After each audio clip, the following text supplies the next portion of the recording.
Praise the Lord. என்னாகமம் 6:25 வசனம் இப்படியாய் சொல்லுகிறது, கர்த்தர் தம்முடைய முகத்தை உன்மேல் பிரகாசிக்க செய்து உன்மேல் கிருபையாய் இருக்க கடவர் என்று சொல்லப்பட்டிருக்கிறது.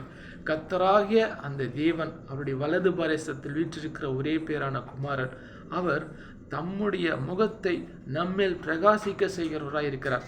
அவருடைய முகம் நம்மேல் பிரகாசிக்கும் பொழுது நம்முடைய இருளெல்லாம் மாறுகிறது. தம்முடைய கிருபையை உன்மேல் அளவில்லாமல் ஊற்றுகிறார். கிருபை என்பது நம்மேல் வைத்திருக்கிற தயவு, இரக்கம், அது அளவிடப்பட முடியாதது. அவர் பரலோகத்தில் வீற்றிருக்கிற பரிசுத்தர். அவர் இந்த பூலோகத்திலே தம்முடைய மகன், தம்முடைய பிள்ளைகளுக்காக, இந்த உலகத்தில் உள்ள ஒவ்வொரு மனிதனுக்காகவும் இந்த உலகத்தில் வாழ்ந்தார் இயேசு கிறிஸ்து.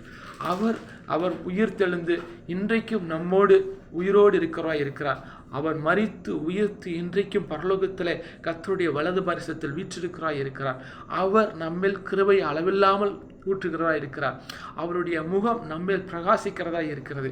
அவருடைய ஒளி மிகுந்த முகம், அவர் ஒளி மிகுந்த சூரியனை போல பிரகாசிக்கிற முகம் நம்மேல் பிரகாசித்து நம்மளே ஒளி வீச செய்கிறா இருக்கிறார்.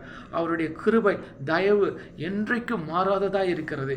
அவரை நாம் நேசிக்கும் பொழுது, அவரோடு நாம் ஐக்கியப்படும் பொழுது அந்த இயேசு கிறிஸ்து நமக்கு நன்மையை தருகிறார். Praise the Lord. ஆமீன், ஆமீன்.